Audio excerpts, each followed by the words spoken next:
Are Minnesota election officials actively undermining election integrity and credibility? Minnesota election officials' obstructive efforts include refusing to comply with public disclosure laws, ignoring evidence of ineligible voting, and making misleading claims about the integrity of the election system. The voter integrity group, Minnesota Voters Alliance, MVA, is seeking public data on Minnesota elections in an attempt to determine the number of ineligible votes that occur during Minnesota elections. In June of 2017, the MVA requested that the Secretary of State release public voter data using Minnesota's Data Privacy Act on all voters, including those who have failed a eligibility verification test, those that have been marked challenged or inactive. However, the Democratic Secretary of State Steve Simon is stonewalling. After losing in Ramsey County District Court in 2018, Simon lost again at the appellate level and now is wasting more taxpayer money appealing his loss to the Minnesota Supreme Court. All of the courts thus far have ruled that the requested data are indeed public records and ordered Simon to release the data to the MVA. The Minnesota Supreme Court hearing is set for Tuesday and is open to the public. This hearing will make a final ruling on an important topic of election integrity and the issue of whether Minnesota Secretary of State Steve Simon may conceal election data that are needed to assess the amount of ineligible voting in Minnesota. This is an extremely important case that will likely have a huge impact on the integrity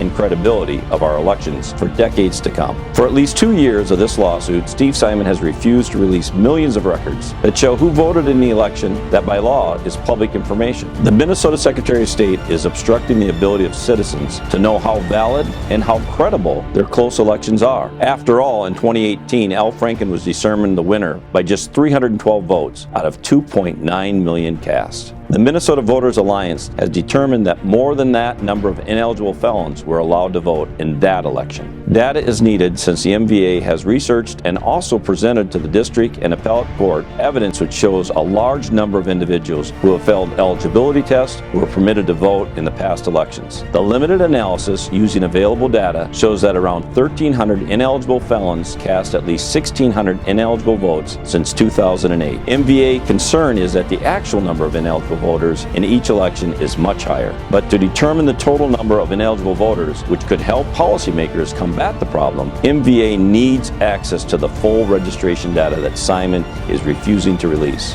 The data presented by MVA are from official government sources and county reports and the Office of Legislative Auditor. The data shows the potential of a large number of ineligible voters. At the start of the 2016 election, there were 26,000 voters who failed one or more of the eligibility tests, and their votes were already counted. Both district and appeals courts have agreed that the ruling of the Minnesota Voters Alliance Group that the Secretary of State does not have the authority to withhold the election data. The current Secretary of State, Steve Simon, refuses to comply and has instead appealed to the Supreme Court, and that hearing in November is his last chance. This entire case is to exactly figure out the amount of ineligible voting that has taken place. This is the foundation of the ability to assess the amount of ineligible voting that has taken place. The MVA is not interested in specific individuals or specifically whether an individual broke the law. They are only interested in the performance of the election officials in doing their constitutional job, not to permit certain persons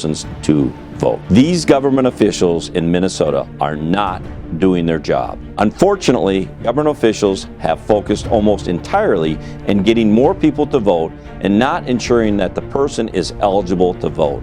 Allowing an ineligible person to vote is equally as bad as not allowing an eligible person to vote, because an ineligible voter cancels out a legitimate vote. Like you, I want all eligible people to vote and participate in our elections. The key word is eligible. However, I do not want 105% participation. This hearing will highlight the major problem of the Secretary of State's obstruction before the court, and the public is encouraged to attend. This is John Howe for Alpha News.